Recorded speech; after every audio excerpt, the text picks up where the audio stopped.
Hello Hindi medium academy में आप सभी का स्वागत है। तो आज इस वीडियो में हम अध्याय 8 जो कि एनसीईआरटी का अध्याय है आपका बल तथा गति के नियम, इसके अध्याय के बीच में जो प्रश्न पूछे जा रहे हैं ना, उन सभी का सलूशन देखेंगे, उन सभी को समझेंगे। साथ ही साथ जितने भी उदाहरण हैं इस अध्याय में एनसीईआरटी के, वो सभी हम यहाँ पे समझने वाले हैं। ठीक है, चलिए शुरुआत करते हैं क्वेश्चन नंबर 1 से, जो आपके एनसीईआरटी के बीच में ही पूछा गया है। इसमें पूछा गया है निम्न में से किसका जड़त्व अधिक है। ठीक है ना, अलग अलग ऑप्शन दिए गए हैं और हमें बताना है कि किसका जड़त्व अधिक होगा।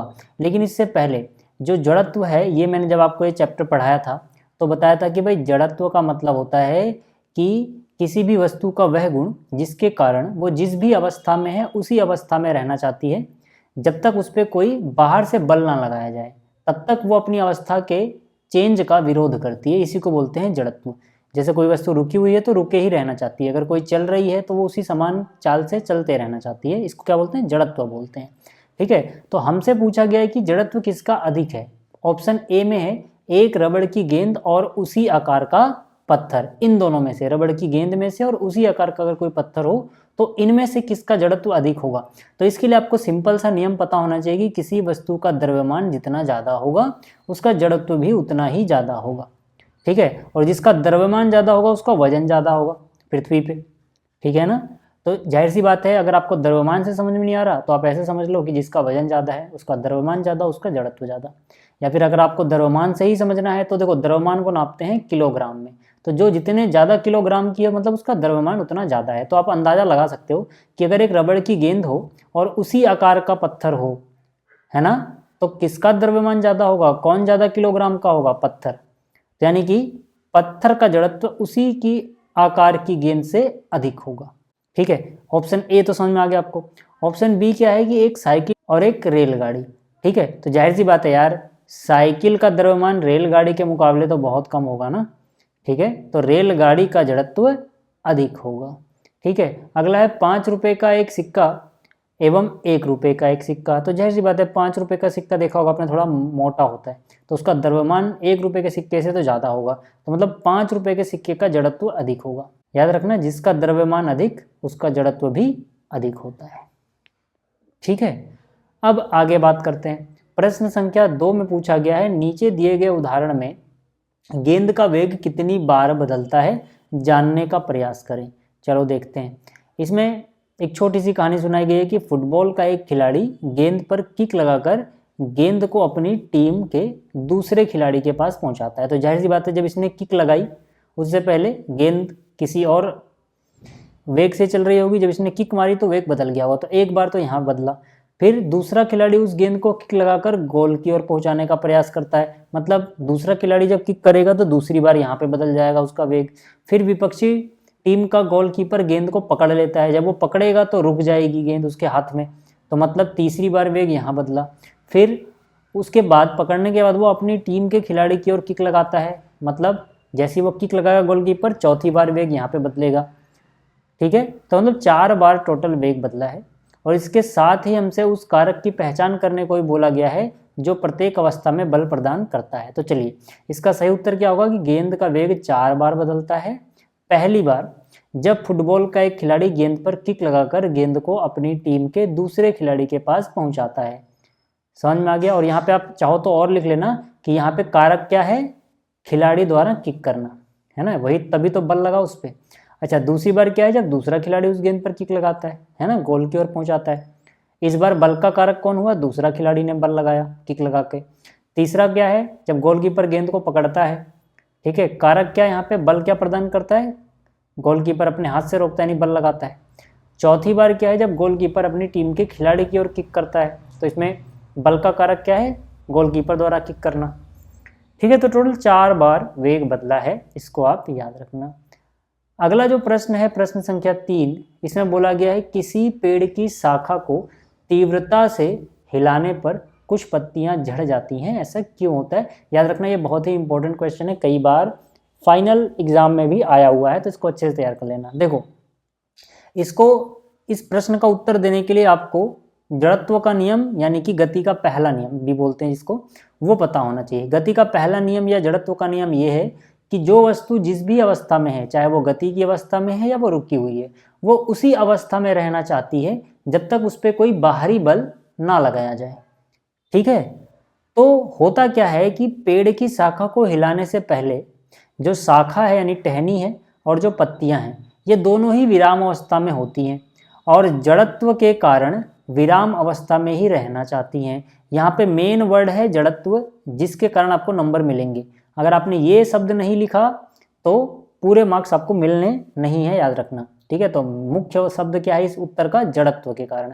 ठीक है, तो समझ में आ गया कि भाई देखो, जब आपने हिलाया नहीं, डुलाया नहीं, कोई बल नहीं लगाया, तो उससे पहले पेड़ की शाखा और पत्तियां दोनों विराम अवस्था में थी, रुकी हुई थी। ठीक है, और जड़त्व का नियम क्या कहता है कि जो जिस अवस्था में है उसी अवस्था में रहना चाहेगा।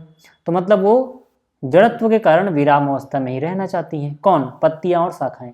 ठीक है, लेकिन जब हम शाखा पे यानी टहनी पे बल लगाते हैं और उसको हिलाते हैं तो शाखा, ठीक है, यहाँ पे सा पे आकी मात्रा आएगी। ठीक है, तो शाखा उस बल लगने के कारण गति में आ जाती है, यानी टहनी तो गति में आ गई, परंतु पत्तियां अभी भी जड़त्व के कारण विराम अवस्था में ही रहना चाहती हैं। इसी वजह से उनमें खींचातानी पैदा होती है, टहनी कहीं और भाग रही है, पत्तियां वहीं रहना चाहती हैं। तो इसी वजह से कुछ पत्तियां जो कमजोर हो चुकी होती हैं वो टूटकर झड़ जाती हैं। समझ में आ गया? तो मेन जो पॉइंट है इस उत्तर का, जो टीचर को नजर आना चाहिए, वो है जड़त्व के कारण ऐसा होता है। ठीक है, क्लियर हो गई बात? और अगर आपको ये पूरा चैप्टर अच्छे से पढ़ना है, आपको ये पूरे चैप्टर को समझना है अच्छे से, तो आप डाउनलोड कर सकते हैं AK स्टडी ऐप। वहाँ पे आपको प्रगति बैच मिल जाएगा इन जस्ट 499। आपको कंप्लीट क्लास 9th की साइंस का एक्सप्लेनेशन यहाँ पे मिल रहा है। ये प्राइस मैंने जानबूझ के बहुत कम रखा है ताकि हर बच्चा इसको अफोर्ड कर सके। ठीक है, इसमें आपको कंप्लीट साइंस NCERT के जितने भी टॉपिक्स हैं सब आपको अच्छे से एक्सप्लेन किए हुए मिलेंगे और ये आपको रिकॉर्डेड फॉर्म में मिलेंगे। ठीक है, आगे बात समझ में? तो यहाँ से आप प्रगति बैच ज्वाइन कर सकते हैं। चलिए शुरुआत करते हैं अगले क्वेश्चन की। अगला जो क्वेश्चन है यानी प्रश्न संख्या 4, इसमें बोला गया है जब कोई गतिशील बस अचानक रुकती है तो आप आगे की ओर झुक जाते हैं, और जब विराम अवस्था से गतिशील होती है यानी चलना शुरू करती है कोई रुकी हुई बस, तो आप पीछे की ओर झुक जाते हैं। ऐसा क्यों? ठीक है ना, तो ये तो आपने बहुत बार महसूस किया होगा। तो यहाँ भी जो मेन पॉइंट है आंसर का वो है जड़त्व के कारण ऐसा होता है। ठीक है, तो मैंने लिखा ऐसा जड़त्व के कारण होता है। शुरू में ऐसा लिख दे ताकि टीचर जैसे ये देखे उसे समझ में आ जाए कि हाँ बच्चे को कॉन्सेप्ट तो पता है। ठीक है, तो ऐसा जड़त्व के कारण होता है। अब इसके बाद हम पूरी कहानी एक्सप्लेन करेंगे कैसे कैसे हुआ है सब। ठीक है, तो पहले बात करते हैं कि गतिशील बस अचानक रुकी है। इसका मतलब पहले वो गतिशील थी, बाद में ब्रेक लगाया तब रुकती है, तो मतलब पहले से वो गतिशील है ना, तो गतिशील ही रहना चाहेगी। तो यहाँ पे हम लिखेंगे बस रुकने से पहले। ठीक है, बस के रुकने से पहले बस और हमारा शरीर दोनों गति की अवस्था में होते हैं और जड़त्व के कारण गति में ही रहना चाहते हैं। बस तो ब्रेक के कारण अचानक रुक जाती है क्योंकि बस ने एक तरह से उस पर, ब्रेक ने एक तरह से उस पर फोर्स लगाया। ठीक है, तो बस तो रुक गई और शरीर का जो निचला हिस्सा है हमारा पैर, वो बस के साथ कांटेक्ट में है, संपर्क में है, तो संपर्क में होने के कारण, ठीक है ना, वो भी रुक जाता है ना, घर्षण बल के कारण वो कांटेक्ट में है वहाँ पे। परंतु अभी भी शरीर का जो ऊपरी भाग है, ठीक है, वो जड़त्व के कारण गति में रहकर आगे बढ़ना चाहता है क्योंकि पहले से वो गति में था ना, तो उस पर तो कोई बल नहीं लगा शरीर के ऊपरी हिस्से पे, तो गति के कारण वहीं रहना चाहता है, वो आगे बढ़ते रहना चाहता है। लेकिन बस तो एकदम से रुक गई, तो इसीलिए हमें झटका लगता है और हम आगे की ओर झुक जाते हैं। समझ में आ गया? यही होता है बिल्कुल ऐसा ही कुछ जब विराम अवस्था से कोई बस गतिशील होती है। बस अगर विराम अवस्था में मतलब रुकी हुई है, हमारा शरीर भी रुका हुआ है, गतिशील होगी तो वो चलना शुरू हो जाएगी, लेकिन हमारा शरीर अभी रुके रहना चाहेगा तो पीछे की ओर झुक जाएगा। तो इसको हम लिखेंगे और जब विराम अवस्था से बस गतिशील होती है तो हमारा शरीर अभी भी जड़त्व के कारण विराम अवस्था में रहना चाहता है और हम पीछे की ओर झुक जाते हैं। समझ में आ गई बात? ठीक है, अगला जो प्रश्न है वो देख लो, उदाहरण 8.1 है आपके NCERT का। ठीक है, अब इस उदाहरण को करने से पहले मैं शुरू ही नहीं कर रहा, पहले मैं आपको शुरू में ही एक बात बता दूं कि आप ये जो फॉर्मूला है एक्सीलरेशन यानी त्वरण का, A बराबर v - u/t, और जो ये बल का फॉर्मूला है F बराबर ma, ये दोनों फॉर्मूले याद कर लो। पहले आप ये दोनों फॉर्मूले याद कर लो, फिर इस तरह के जितने भी क्वेश्चन हैं आपसे हो जाएंगे। बस ये दो फॉर्मूले आपको इस चैप्टर में अच्छे से याद होने चाहिए, सबका मतलब पता होना चाहिए। ए यहाँ पे त्वरण है, वी अंतिम वेग है, u प्रारंभिक वेग होता है, t लिया गया समय होता है, f बल है और m द्रव्यमान है।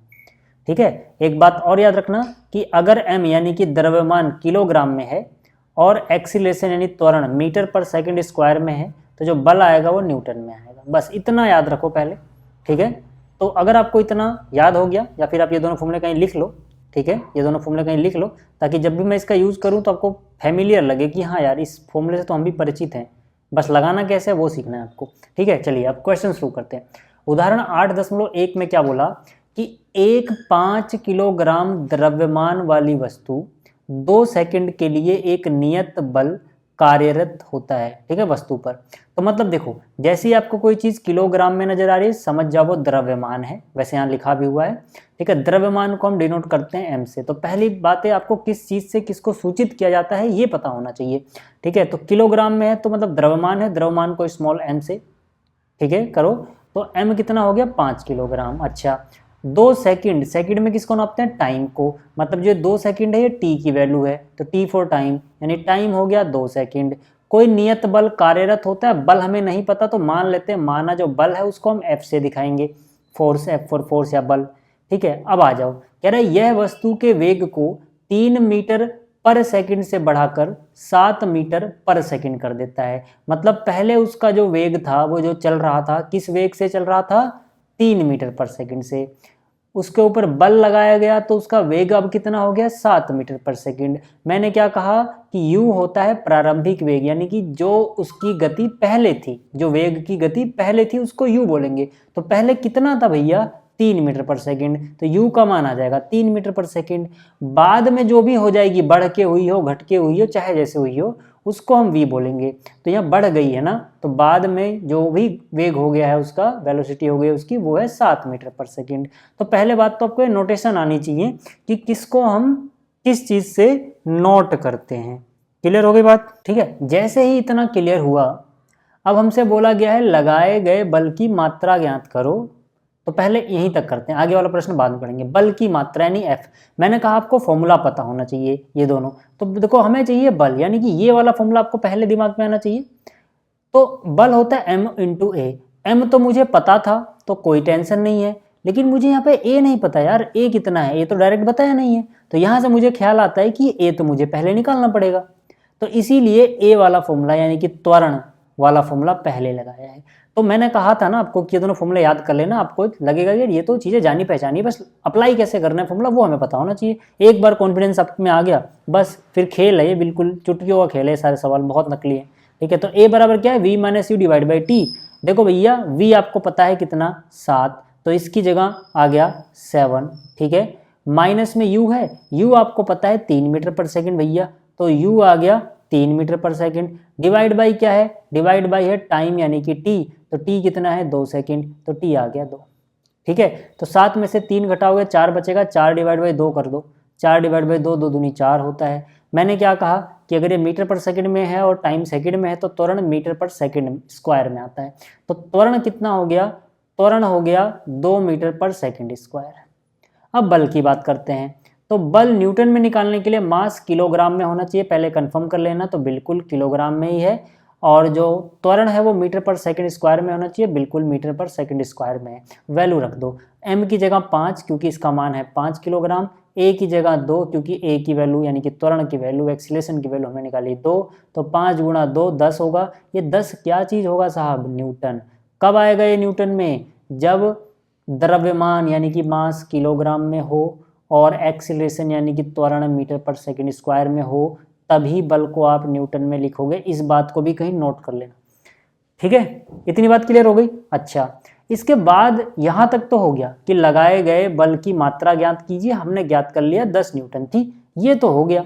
लेकिन इसके बाद भी प्रश्न का एक हिस्सा बचता है, इसमें बोला गया यदि बल को 5 सेकंड के लिए आरोपित किया जाए, पहले 2 सेकंड के लिए किया गया था ना, कह रहा है 2 की जगह अगर 5 सेकंड के लिए आरोपित किया जाता इसी बल को, यानी 10 न्यूटन वाले को, बल की मात्रा नहीं बदलनी, तो वस्तु का अंतिम वेग यानी v क्या होता, u को यही रखना है, लेकिन v अब क्या होगा नया वाला ये बताना है। तो यदि टाइम 5 सेकंड हो, देखो ये टाइम को मैंने t2 लिख दिया पहचान के लिए, क्योंकि जैसे बाहुबली 1 बाहुबली 2 आती है ना, तो पहले जो टाइम था वो अलग था, अब टाइम अलग है, t2 लिख दिया।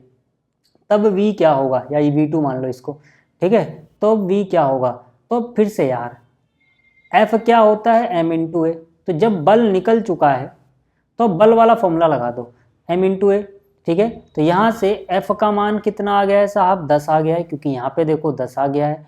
ठीक है, एम तो नहीं बदला क्योंकि वस्तु वही है, तो उसका द्रव्यमान तो वही रहेगा 5। ठीक है, अब हमें वी निकालना है, तो ए का रूप बिल्कुल खोल दो, मतलब जो ए होता है वो क्या होता है, V minus U divide by T. क्यों, क्योंकि हमें अंतिम वेग यानी वी निकालना है। तो यहाँ पे तो ए दिख रहा है ना, वी तो दिख ही नहीं रहा। क्यों, क्योंकि ए के फॉर्मूले में वी छुपा हुआ है। तो यहाँ से हमें आइडिया लगता है कि ए का फॉर्मूला खोल के लिखना है, तभी तो वी नजर आएगा, तभी तो वी हम निकाल पाएंगे। तो ए की जगह ये सारी चीज आ गई, अंतिम वेग माइनस प्रारंभिक वेग डिवाइड बाई टाइम। अब जरा मान रख दिया सबका, एफ की जगह 10 आ गया, एम की जगह 5 आ गया। अच्छा, T2 यानी जो दूसरा समय है, इस बार समय कितना है 5 सेकंड, तो T2 की जगह नीचे क्या आ जाएगा, 5 सेकंड आ जाएगा। V तो हमें निकालना है, तो V को छेड़ो मत, V को V रहने दो। U क्या है, U तो कोई चेंज नहीं आया, U तो वही है 3, तो U की जगह 3 आ गया। तो समझ में आ गया, V की जगह V रहने दिया, U की जगह 3 आ गया। T2 यानी 5 सेकंड है, ये द्रव्यमान 5 है, फोर्स यानी 10 आया था।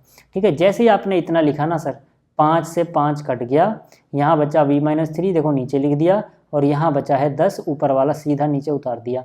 -3 इधर जाएगा, ठीक है, तो 10 + 3 13 हो जाएगा, और इधर बचेगा V, यानी V का मान आ जाएगा 13 मीटर पर सेकंड। सवाल खत्म।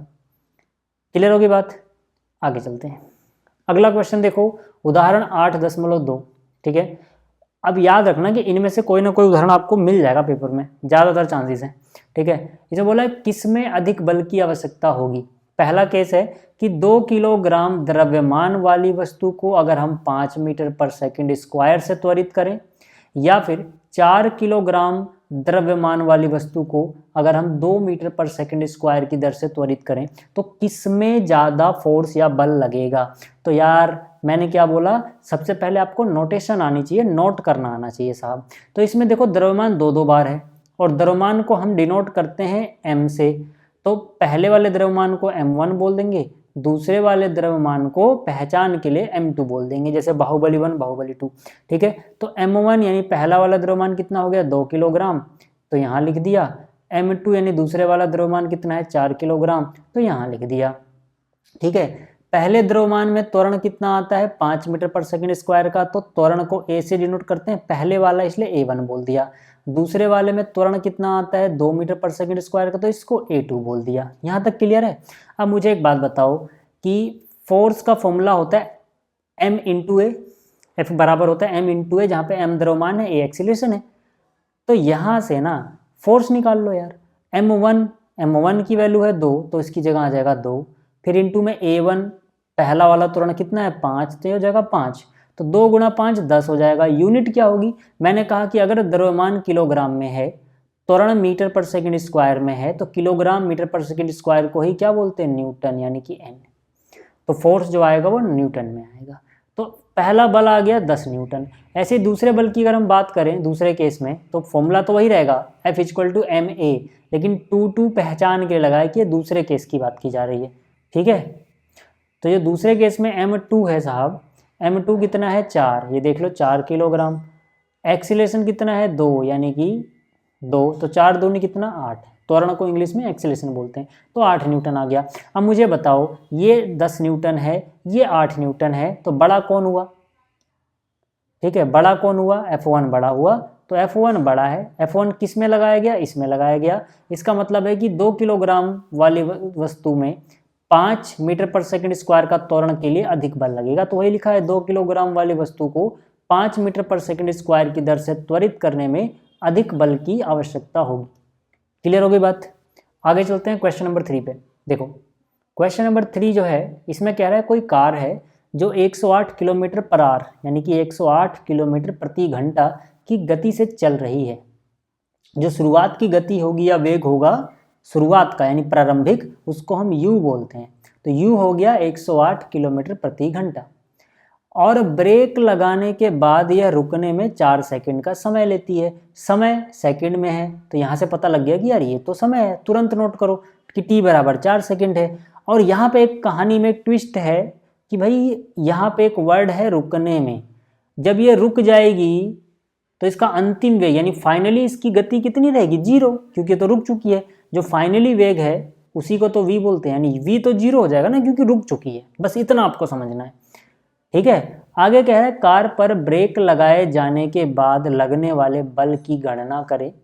कार का यात्रियों सहित कुल द्रव्यमान 1000 किलोग्राम है। द्रव्यमान को m बोलते हैं, तो m यानी कि 1 m से डिनोट करते हैं, तो m यानी कि 1000 किलोग्राम हो गया। ठीक है, अब देखो मैंने इसको 0 मीटर पर सेकंड में लिखा है, क्योंकि 0 है तो कुछ भी लिख दो यूनिट, मीटर पर सेकंड लिखो, है ना, सेंटीमीटर पर सेकंड लिखो, तो 0 ही रहना है, कोई फर्क नहीं पड़ेगा। लेकिन ठीक है, यहाँ पर तो ऑलरेडी किलोमीटर प्रति घंटा दिया था, तो इसको पहले मीटर पर सेकंड में बदलोगे। क्यों? क्योंकि अगर u और v मीटर पर सेकंड में रहेंगे तभी तो त्वरण मीटर पर सेकंड स्क्वायर में आएगा, और तभी बल को हम न्यूटन में निकाल पाएंगे। तो इसीलिए मीटर पर सेकंड में बदलना जरूरी है। तो देखो यार, ऊपर है किलोमीटर, तो 1 किलोमीटर में होते हैं 1000 मीटर, तो 108 में हो जाएंगे 108 गुणे 1000 मीटर। और नीचे है घंटा यानी कि r, तो 1 घंटे में 60 मिनट और हर एक मिनट में 60 सेकंड, यानी 60 गुणे 60 से गुणा कर दोगे तो ये मीटर पर सेकंड में आ जाएगा। अब जैसे ही इतना होगा ना सर, तो 1 0 2 0, ठीक है, 2 0 ऊपर जो है वो इन दोनों जीरो से कट जाएंगे, ठीक है। 6 गुणा 6 36 नीचे बचा है, 36 तियाँ होता है 108, तो 3 गुणे में यहाँ पे बचा हुआ है 10, तो 3 गुणे में 10 होता है 30, यानी कि 30 मीटर पर सेकंड आ गया।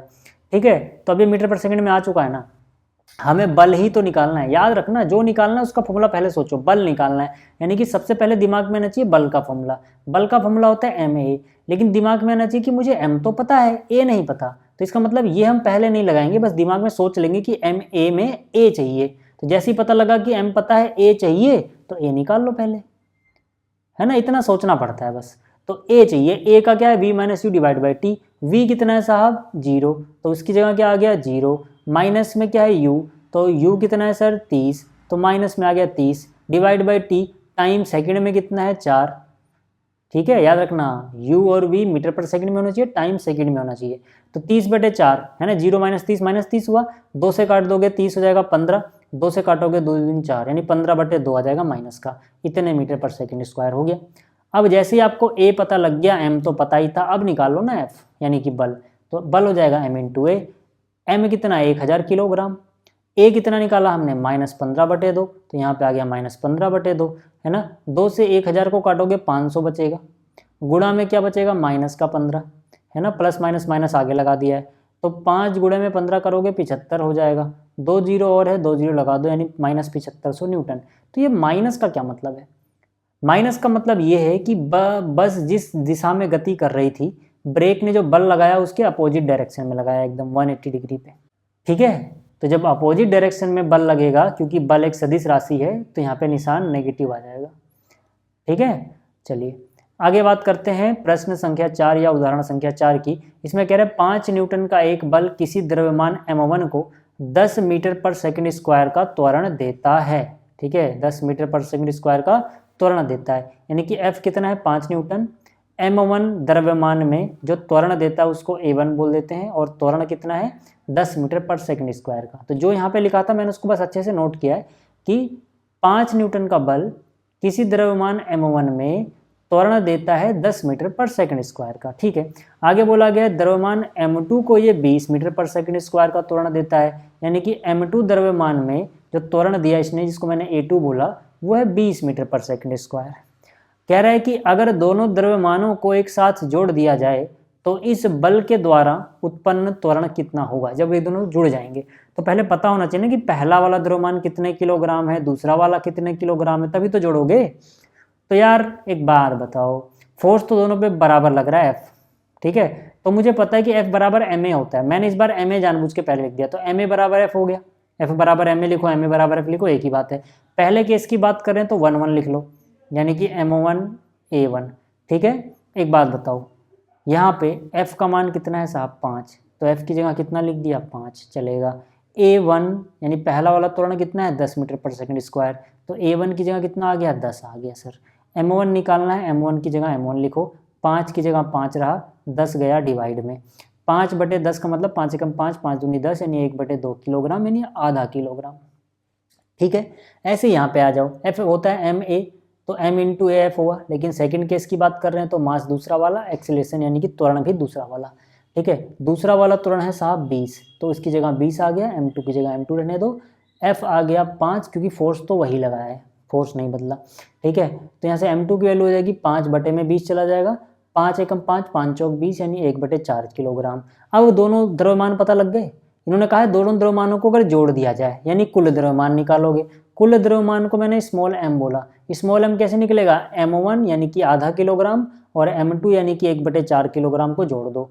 तो आधा बटे में 1/4 किलोग्राम को जोड़ दिया। भिन्नों का जोड़ आपको आता होगा, 2 और 4 का लघुत्तम 4 आ जाएगा।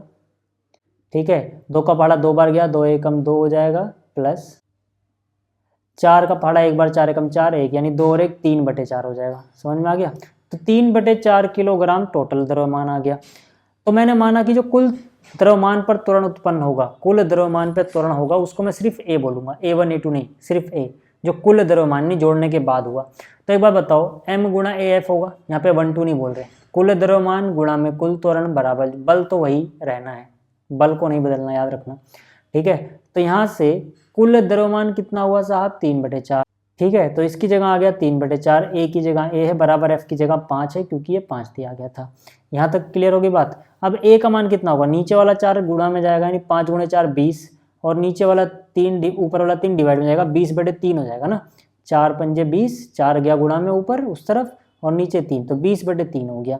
तो ए का मान आ गया 20/3। 3 से डिवाइड करोगे तो जगह 6.666 ऐसे चलता जाएगा, राउंड ऑफ करोगे 0.6 हटाओगे तो 1 को बढ़ा देना 7, यानी कि 6.67 मीटर पर सेकंड स्क्वायर। क्लियर होगी बात। आगे चलते हैं फाइनल सवाल, उदाहरण 8.5। इसमें कह रहा है एक लंबी मेज पर सीधी रेखा में जा रही 20 ग्राम द्रव्यमान की गेंद का वेग समय ग्राफ दिखाया गया है चित्र 8.9 में, जो कि आपको यहाँ पे दिख रहा होगा। आसान सा प्रश्न है। इसमें कह रहा है गेंद को विराम अवस्था में लाने के लिए मेज द्वारा कितना बल लगेगा। अच्छा ठीक है, मेज जो उस पर घर्षण बल लगाएगी अपोजिट डायरेक्शन में, उसकी बात कर रहे हैं। तो एक बात बताओ यार, पहले तो इस ग्राफ को देखो, ग्राफ में ठीक है वेग दिखाया गया वाई अक्ष पे, है ना, इस पॉइंट से शुरू हुआ है ग्राफ, यानी कि जो वेग शुरुआत में है, क्योंकि जैसे जैसे आगे जाओगे टाइम बढ़ेगा, यानी कि टाइम 0 यहाँ पे है ना, टाइम इधर दिखाया गया ना, टाइम 0 कहाँ पे होता है, यहाँ पे। तो इस पे देखो वेग कितना है, 20 सेंटीमीटर पर सेकेंड है। तो वेग यानी शुरू वाला वेग यानी कि u कितना है, 20 सेंटीमीटर पर सेकेंड। अच्छा, चलते चलते चलते ग्राफ यहाँ तक गया है, यहाँ पे वेग कितना है, 10 मत बोल देना, 10 तो समय है। वेग के लिए वाई एक्सिस को देखोगे, यानी कि इसकी सीध में वाई एक्सिस देखोगे, यहाँ आके मिलेगा, यहाँ पे वेग कितना है, 0 है, क्योंकि यहाँ पे तो वेग भी 0 होगा, समय भी 0 होगा, यानी वेग फाइनल वाला 0 हो गया, और फाइनल वेग को बोलते हैं v। तो v आ गया 0 मीटर पर सेकेंड। ठीक है, और u आया है 20 सेंटीमीटर पर सेकेंड। अब बोलोगे अच्छा यहाँ तो सेंटीमीटर पर सेकेंड था, आपने इसको मीटर पर सेकेंड क्यों लिख दिया। अरे यार, बाद में हमको मीटर पर सेकेंड में बदलना है। अब 0 को आप मीटर पर सेकेंड बोलो, किलोमीटर पर आवर बोलो, सेंटीमीटर पर सेकेंड बोलो, वो 0 ही रहता है। तो 0 में क्यों चेंज करोगे, वो तो सीधा जो चाहिए वही लिखो, मीटर पर सेकंड चाहिए मीटर पर सेकंड ही लिखो। हाँ, यहाँ पे अपनी मर्जी से मीटर पर सेकंड नहीं लिख सकते हो, क्योंकि 0 नहीं है सर, कुछ वैल्यू है। तो यहाँ पे 20 सेंटीमीटर पर सेकंड ही आएगा, क्योंकि ये सेंटीमीटर पर सेकंड था। अब सेंटीमीटर पर सेकंड को मीटर पर सेकंड बदलना है, तो सोचो सेंटीमीटर को मीटर बदलने के लिए 100 से डिवाइड करते हैं, क्योंकि 1 मीटर में 100 सेंटीमीटर होते हैं, क्योंकि 1 मीटर में 100 सेंटीमीटर होते हैं, या फिर 1 सेंटीमीटर में 1/100 मीटर होते हैं। तो ऐसे याद रखो, सेंटीमीटर से मीटर बदलना है, 100 से डिवाइड करोगे, तो सेंटीमीटर से मीटर बदल गया। ठीक है, अब यहाँ से 1 0 से 1 0 कट जाएगा, 2/10 यानी 0.2 है ना, एक के बाद पॉइंट लग जाएगा, तो आपको आता होगा 0.2 मीटर पर सेकंड। अब बदल गया मीटर पर सेकंड में। ठीक है, आगे चलो यार। अच्छा, एक और क्वांटिटी, 0 से लेके 1 सेकंड 2 सेकंड 3 सेकंड ऐसे ऐसे करते करते कितने सेकंड लग गए, टाइम कितने सेकंड खर्च हो गया, 10 सेकंड का टाइम लग गया। तो टाइम कितना हो जाएगा, 10 सेकंड हो जाएगा साहब। अब यार आपको u पता है, v पता है, t पता है, फोर्स निकालना है। फोर्स निकालने के लिए फॉर्मूला होता है m गुणा में a। ठीक है, m गुणा में a, तो a तो चाहिए होगा ना साहब, तो a निकाल लो पहले। a क्या होता है, अभी हम बहुत बार निकाल चुके हैं, a होता है v minus U divide by T साहब। तो यहाँ से v की वैल्यू कितनी है सर, 0। ठीक है, u की वैल्यू कितनी है, 0.2। टाइम कितना लगा है साहब, 10 सेकेंड, तो नीचे आ जाएगा 10। तो 0 माइनस 0.2 तो -0.2 ही रहेगा। 10 से डिवाइड करोगे पॉइंट एक और इधर खिसक जाएगा, यानी कि 0.02 हो जाएगा, है ना। 0.02 पहले जीरो लगा दो, ठीक है, माइनस के साथ लिखना क्योंकि यहाँ माइनस है। इतनी बात समझ में आ गई। अब एक बात बताओ यार, मास या द्रव्यमान कितना दिया गया है, कह रहा है 20 ग्राम की गेंद है। मैंने कहा द्रव्यमान किलोग्राम में होना चाहिए न्यूटन में निकालने के लिए, तो यार जो 20 ग्राम है, 1 किलो में 1000 ग्राम होते हैं, नहीं 1000 से डिवाइड करोगे ग्राम को, किलोग्राम में बदल जाएगा। तो 1 जीरो से 1 जीरो गया, ठीक है, 1 जीरो से 1 जीरो गया, 2 बटे में 100 है, यानी कि 2 के बाद दशमलव हो जाएगा, तो 2 अंक नहीं है तो 1 जीरो लगा के दशमलव लगा दो, यानी 0.02 किलोग्राम हो गया। अब वैल्यू रख दो यार m गुणा में a, m की वैल्यू कितनी है 0.02 किलोग्राम, a की वैल्यू कितनी है -0.02 मीटर पर सेकंड स्क्वायर। ये किलोग्राम में है, ये मीटर पर सेकंड स्क्वायर में, तो बल किस में आएगा, न्यूटन में आएगा। गुणा करोगे तो 2 गुणा में 2 कितना होगा सर 4, दशमलव कितने अंक के बाद लगेगा, देखो 2 अंक के बाद यहाँ और 2 अंक के बाद यहाँ 4 अंक के बाद, तो 1 दूसरा 0 तीसरा चौथा, ठीक है। और फिर यहाँ पे क्या लगा दो सर, यहाँ पे लगा दो पॉइंट, ठीक है, तो -0.0004 न्यूटन, है ना, यहाँ पे पॉइंट लगाना मत भूलना, ठीक है सर। तो ये थे आपके प्रश्न, ठीक है, ये सारे उदाहरण और क्या बोलते हैं एनसीईआरटी के इंटेक्स क्वेश्चन, ठीक है। इसके अलावा फिर से कह रहा हूँ, अगर आपको इस चैप्टर की एक्सप्लेनेशन चाहिए एकदम बेहतरीन तरीके से, तो आप सिर्फ 499 में कंप्लीट एनसीईआरटी के रिकॉर्डेड लेक्चर देख सकते हो एक स्टडी ऐप पे, ठीक है, और बैच का नाम रहेगा प्रगति बैच। तो इस वीडियो में इतना ही, जल्दी मिलेंगे अगली वीडियो में। इस वीडियो को देखने के लिए धन्यवाद।